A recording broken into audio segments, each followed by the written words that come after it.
today we'll be looking at a flip through of these SoulCollage Animal Totem cards from the Companion Suite, as well as this little protector pocket that you can make for a card that might be a shadow card that might be a little too challenging for you to look at or journal from. So we'll be talking about that at the end. So these cards, if you haven't seen my What is SoulCollage YouTube video, definitely check that out before watching this one. It'll help give you an idea.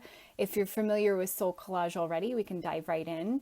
So these are some of the Animal Totem cards which I've created, and these are the typical 5x8 size for SoulCollage. And you'll see most of the cards include only one animal, occasionally several energies. You can choose the animal is just a felt sense if you've always been particularly drawn to an animal. You can also choose images that you feel really drawn to or repelled by. And the other images you include on the card with the animal can have significance as well.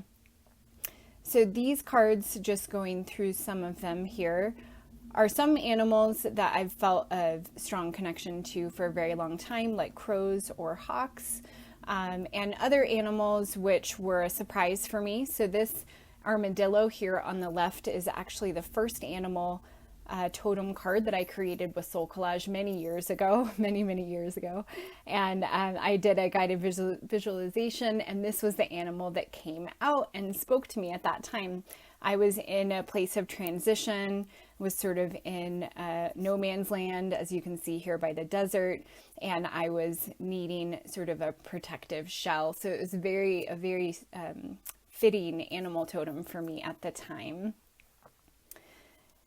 So there are a lot of really other interesting ways to explore your animal totem cards. Some are in the writing process after the card is created, different writing prompts beyond the typical I am one who or the message I have for you is. If you're familiar with SoulCollage, you'll be familiar with those.